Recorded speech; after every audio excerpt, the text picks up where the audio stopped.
Massive anti-Israel protests in front of the White House descended into chaos and mayhem over the weekend. But before I get into the details, where is the media coverage on this? Why isn't the Drudge Report running this story on the homepage with blaring sirens and all red cap letters? Where are top Democrat leaders decrying this violence and an insurrection? This event was hosted by the Answer Coalition and promoted by the Party for Socialism and Liberation. A reported 75,000 people showed up and encircled the White House in what protesters dubbed the People's Red Line. Preliminary reports suggest that this red line stretched for over 2 miles. But unfortunately for Democrats, this is not the 2020 Summer of Love all over again. Instead, these protesters are planning on being a pain in the side for Joe Biden this November. And given that just a few thousand votes in a handful of swing states determined the last 2 elections, this is welcome news for President Trump. Take a look. Oh, the red line! We are the red line! Now we want Biden and all of his campaign staffers to know that we won't forget how they perpetuated this genocide in November. There is no doubt about it, these protesters made it very clear. This wasn't just a pro-Gaza, pro-Hamas, and anti-Israel protest, it was also an anti-Joe Biden protest. Hey Joe Biden, you're a sellout! Pack your bags and get the hell out! Biden, you're a liar! We demand a ceasefire! But here's my question. Who are these people going to vote for in November? Really, it's not like there's another option. And they're definitely not going to vote for President Trump. Unfortunately for Joe Biden, I don't think these people necessarily have to vote for anyone else. You see, if they voted for Biden last time and just stay home and don't vote this time, that's still a loss for Democrats. And in case it wasn't already obvious, it soon became clear that this was an extremist rally. These protesters weren't just pro-Gaza and pro-Hamas. They were openly calling for jihad and martyrdom. Dearest Democrats, this is what incitement of violence actually looks like. Al-Qassam, make us proud! Kill another soldier now! Kill another soldier now! Hezbollah, Hezbollah, Hezbollah! kill another Zionist now! Look, I am all about free speech, but calling for violence is not free speech. Those weren't just dog whistles, which the left accuses the right of doing all the time. These protesters are telling us exactly who they are, and that raises the question, why does Joe Biden always try to appease these people? Where is the leadership in the Democrat Party speaking out against this extremism? If this small flame isn't snuffed out now, it will only grow, and that is not healthy for our republic. بالراح بالدم نفديك يا غزة بالراح بالدم نفديك يا غزة بالراح بالدم نفديك يا غزة بالراح بالدم نفديك يا غزة بالراح بالدم نفديك يا غزة. The ironic thing is that these people claim to be for peace, so why do they keep using bloody and provocative imagery? By not speaking out against this segment of their voting bloc, Democrats risk being seen as condoning this kind of ideology. If this thought process is allowed to flourish without any pushback, it's going to become normalized. Later in the afternoon, smoke bombs and flares were set off right outside of the White House. I announce proudly to you all that Zionism has lost. Israel has lost.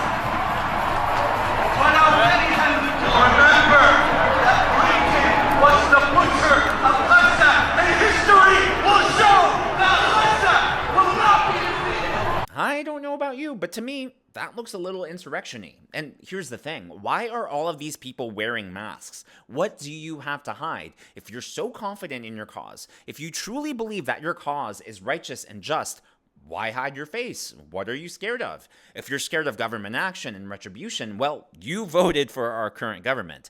If you're scared of being canceled, it's your side that created cancel culture. This is just complete hypocrisy and total short-sightedness on the left. But smoke bombs and flares were the least of it.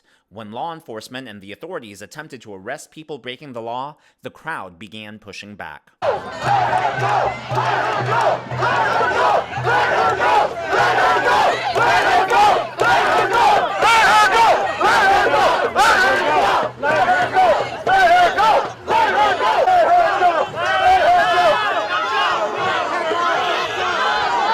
It was only a matter matter of time until the crowd began to turn.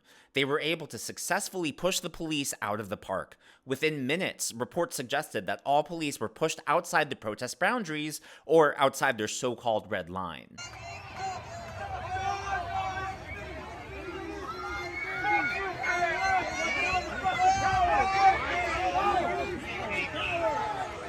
So why didn't this get worse? Why didn't this turn into a repeat of January 6th?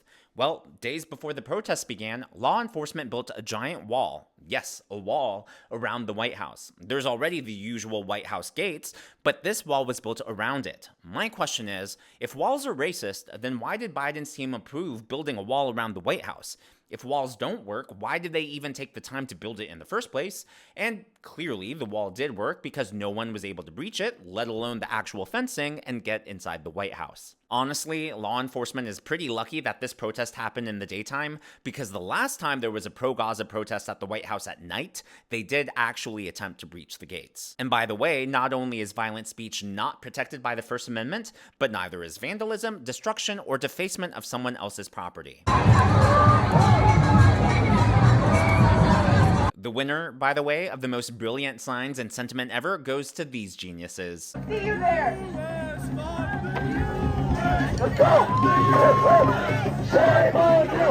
You can't make this stuff up. But I mean, I guess that's what we get for allowing our public school systems to fall so far. Oh, and do you remember when the media and the Democrats were so upset about the prop guillotine at the January 6th protest? Well, where are their complaints about this?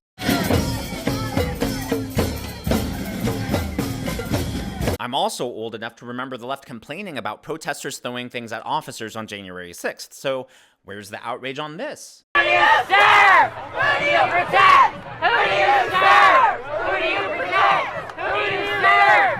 Who do you protect? The difference, of course, between this protest and January 6th is that this time there was actually preparedness, with the wall as well as extra law enforcement and security on the scene. If Nancy Pelosi had had her way with this, who knows how things might have turned out. Also, I just want to point out that this protest was so organic that the protesters just so happened to all have the exact same tents. What a coincidence. So what does all of this mean? Well, aside from these protesters either voting third party or staying home, this could result in extremely bad optics at the Democratic National Convention.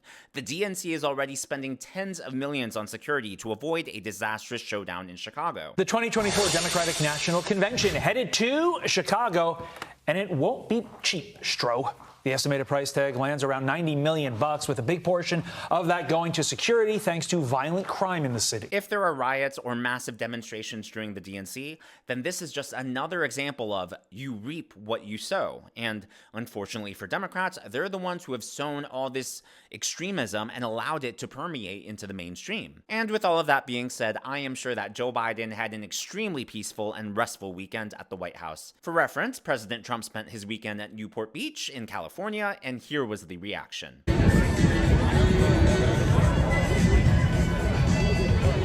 Oh, and just in case you're wondering, here's how MSNBC covered the protests this weekend. Oh, but don't you worry, they're a real news organization. But as always, that is just my analysis, and I would love to know yours in the comments below. What do you think? Are these protests foreshadowing mayhem in Chicago at the Democratic National Convention? Or do you think the DNC will go on without a hitch?